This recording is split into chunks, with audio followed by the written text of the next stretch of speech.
A Digital Bangladesh Fair at Bangabandhu International Conference Centre in the capital today with the theme Highways of Technology in Bangabandhu's Shonar Bangla.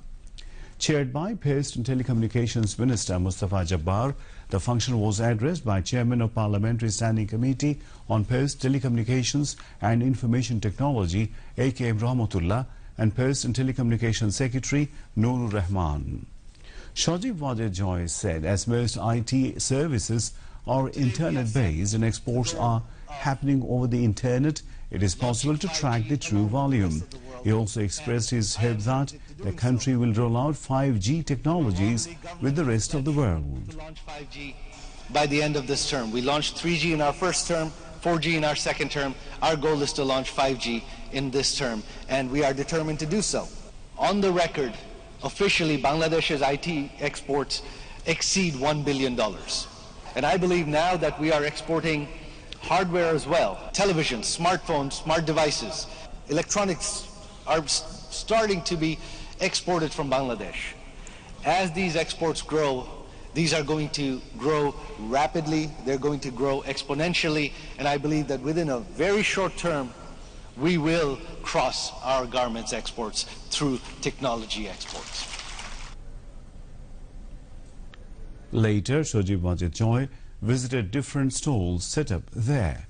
Broadband internet, triple play technology, mobile apps, parental control and other technologies will be showcased in the fair.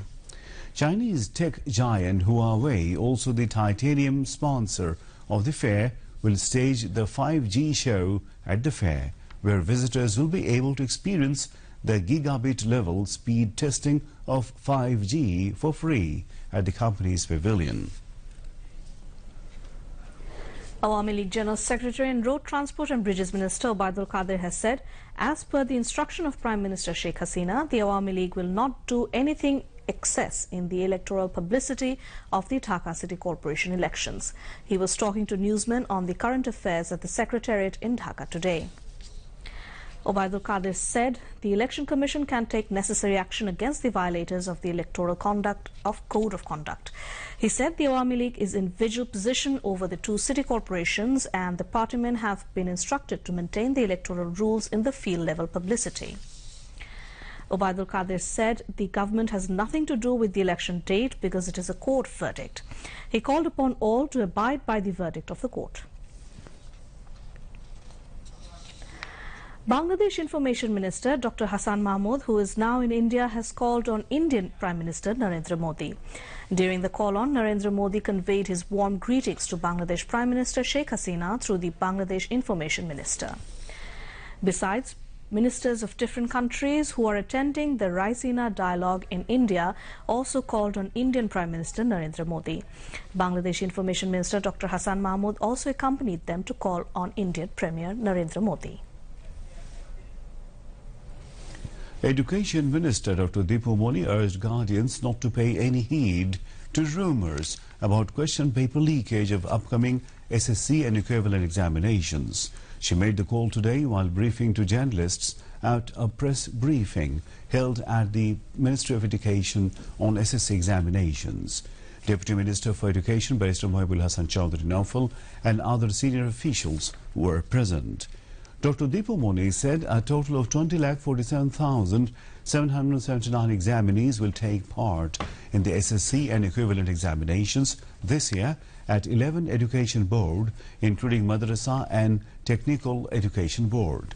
She said Education Ministry has already given directions to close all coaching centres across the country to hold the examination smoothly. Dr. Deepu Moni informed that policies regarding coaching centres 2012 will be updated and laws on the education system will also be amended. Planning Minister M. Mannan has underscored the need for utilising local experts in framing and executing plans through various uplift schemes. The Planning Minister was addressing a book launching ceremony for integrated assessment for the Bangladesh Delta Plan 2100 analysis of selected intervention held at the NEC conference room in the city's Sherebangla Nagar area today. Jointly organised by the Institute of Water and Flood Management of Buet and the General Economics Division of the Planning Commission. The function was addressed by National Professor and Vice Chancellor of the University of Asia Pacific, Professor Dr. Jamilu Riza Chaudhry, and Planning Commission member Dr. Shamsul Alam. M.A. Mannan said the government is increasingly trying to stand on its own feet and talents towards materializing its development endeavors. Now, international news.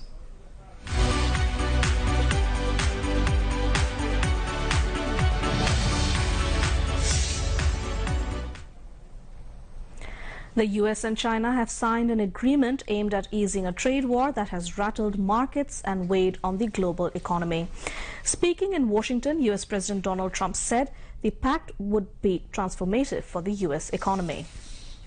Chinese leaders called it a win-win deal that would help foster better relations between the two countries.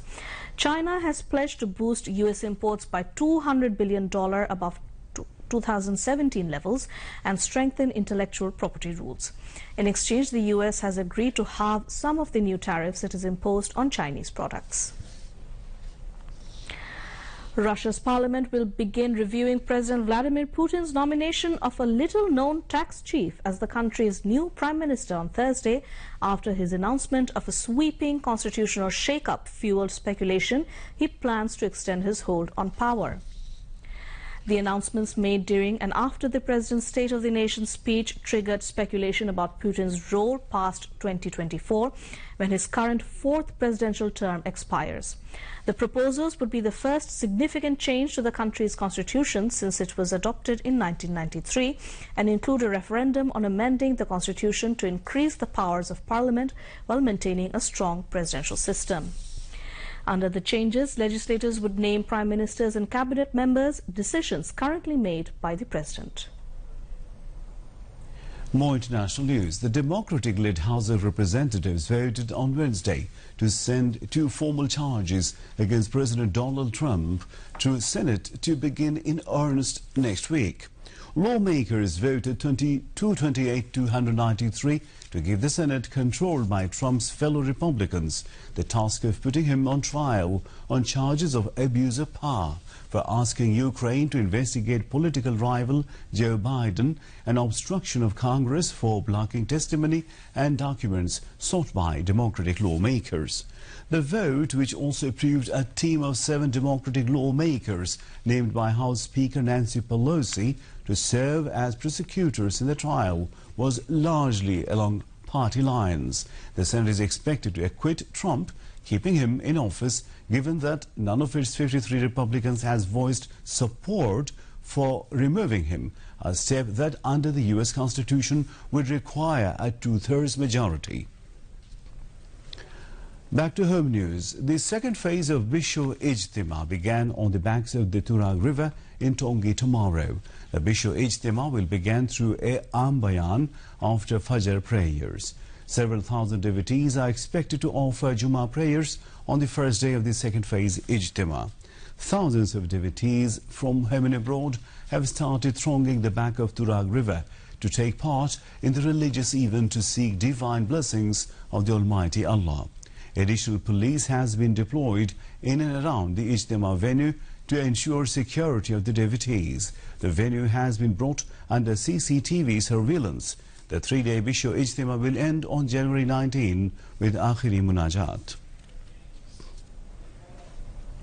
Health and Family Welfare Minister Zahid Malik has said the nation will soon find substantial progress in the health sector. He made the comment at a meeting with US Ambassador to Bangladesh Earl R. Miller at the Secretariat today. The health minister said the US is playing an important role in progressing Bangladesh's health sector. He stressed on the need for more US cooperation for the development of health sector. The health minister and the US ambassador discussed a number of joint initiatives to be taken for the health sector of Bangladesh. Secretary of Health Services Division Muhammad Asadul Islam, Secretary of Health Education Division Muhammad Ali Noor, and officials of the US Embassy in Dhaka, Michelle Avelman, Michael Friedman and Georges Shedua took part in the meeting. Now news on weather.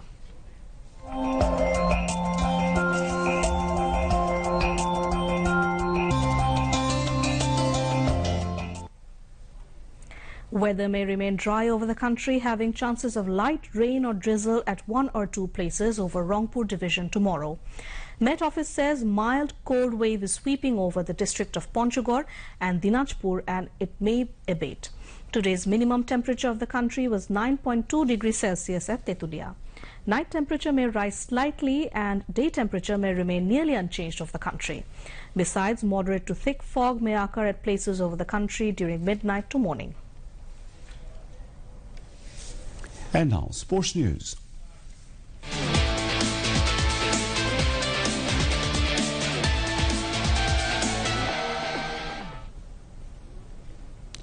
Burundi trashed Mauritius by 4-1 in the Bangabandhu International Gold Cup football tournament in Dhaka today.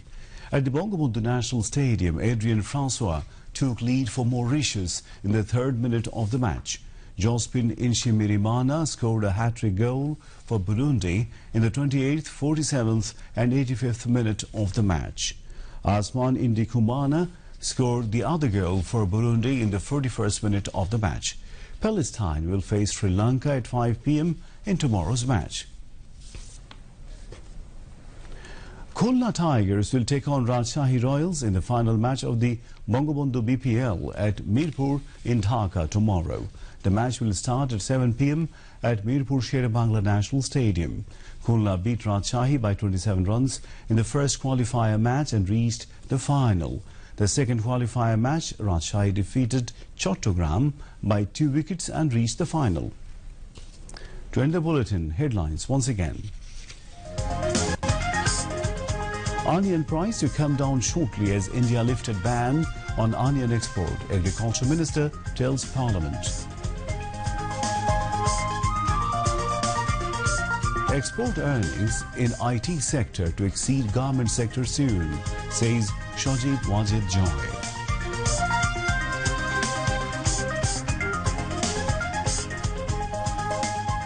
Prime Minister Sheikh Hasina asked all concerned not to overdo things concerning DCC elections, informs Obaidul Qadir. SSC and equivalent exams to start on February 1. Education Minister urges guardians not to pay heed to rumours. Second phase of Vishwa Ijtima starts in Tongi tomorrow.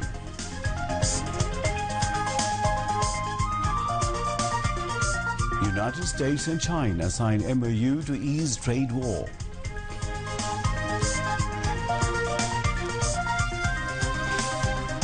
And in Bangabandhu International Gold Cup football tournament, Burundi beat Mauritius 4-1.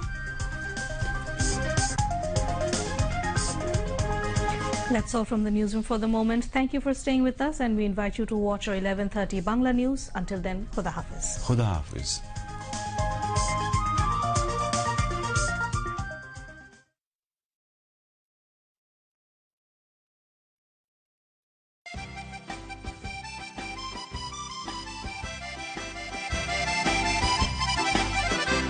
শোনো একটি মুজিবরের থেকে লক্ষ মুজিবরের কণ্ঠস্বরের ধ্বনি প্রতিধ্বনি আকাশে বাতাসে ওঠে রনি বাংলাদেশ আমার বাংলাদেশ বাংলাদেশ আমার বাংলাদেশ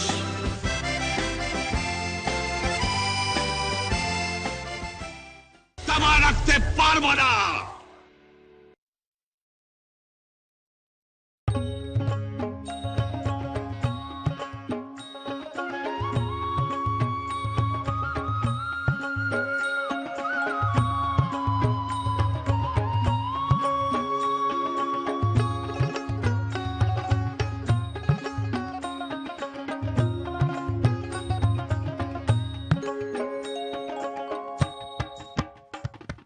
সুপ্রিয় সুধী, যারা সঙ্গে আছেন, শুনছেন, দেখছেন, আমাদের সবাইকে স্বাগতম পল্লীসুর অনুষ্ঠানের আজকের এই পর্বে। কেমন আছেন দর্শক আপনারা সবাই? আশা করছি নিশ্চয়ই ভালো আছেন। আমাদের এই অনুষ্ঠানে আমরা লোকসঙ্গীতের তরুণ শিল্পীদের কণ্ঠে লোকধারার বিভিন্ন গান শুনে থাকি। আজও তার ব্যতিক্রম নয়, তেমনই কিছু গান শুনবো আমাদের আজকের এই পর্বে। যাদের কণ্ঠে শুনবো লোকধারার গান তারা হলেন বিউটি, মুক্তার হোসেন, শান্তা পাল, আতিয়ার রহমান, রেহানা আক্তার জ্যোতি, মোহাম্মদ আরমান হোসেন এবং তাহমিনা আক্তার। চলুন দর্শক, তাহলে আর দেরি না করে আমাদের আজকের মূল আয়োজনে যাওয়া যাক। অনুষ্ঠানের শুরুতে আমরা যার গান শুনবো তিনি আমাদের সকলের প্রিয় শিল্পী বিউটি। বিউটি কেমন আছেন? কোন গানটি শোনাচ্ছেন আজ? ভালো আছি আলহামদুলিল্লাহ। লালন শাহের অনেক পছন্দের একটি গান, চাতক বাঁচে কেমনে। আমি আসলে এটাই ভাবছিলাম যে আপনার কণ্ঠে আসলে লালন গীতেই আমরা আজকে শুনবো তাহলে গানটি।